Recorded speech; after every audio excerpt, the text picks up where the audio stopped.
Eu trouxe essas flores pra você, pra te dar parabéns pelos 7 anos de programa de muito sucesso e que a sua estrela brilhe cada vez mais. Uhul!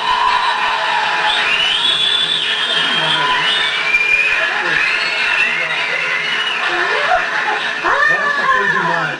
Porque, na verdade, vou contar aqui, ela já veio várias vezes, já apareceu várias vezes, eu fiquei lá atrás.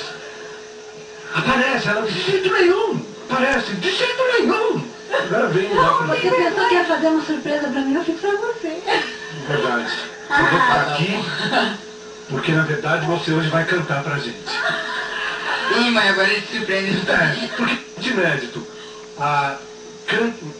você canta, que a gente sabe, Sandy Júnior sempre falava, canta bem, não é? E não é possível que a banda não saiba alguma coisa que a Noeli saiba. Isso dá justa causa, se você... É a Amanda. O que vocês recomendam? Ih, mãe, o que você quer cantar? Vocês podem... Nada. Não, ela não quer.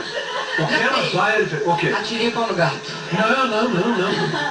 Canta Que tal a música da família, que começou com os pais dela? Serginho, nem inventa, eu tô saindo. Não saia, é o programa ao vivo.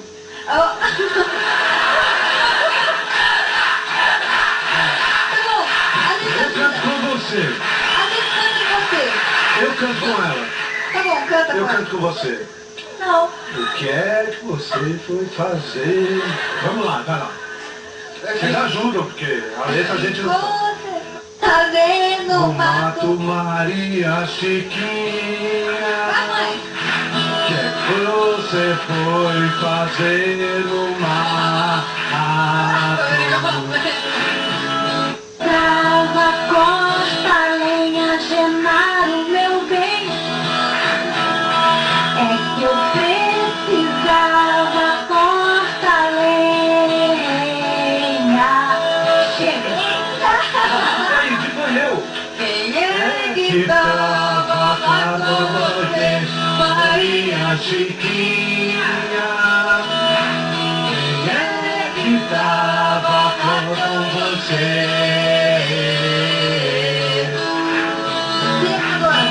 Era filha de Dona Genaro, meu bem. Era filha de Dona.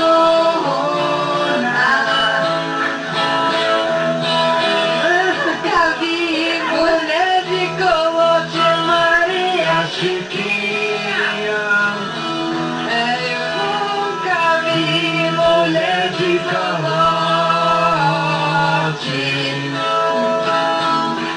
Era a saia dela amarrada nas pernas, Genaro, meu bem.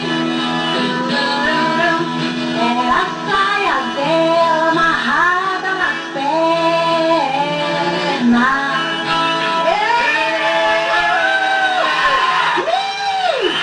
Conseguimos! Conseguiu! Isso é inédito mesmo. Me paga. A gente arma uma pra ele também, mãe. Tchau, gente. Desculpa, viu? Desculpa. Foi tudo pra gente. Tchau, mano.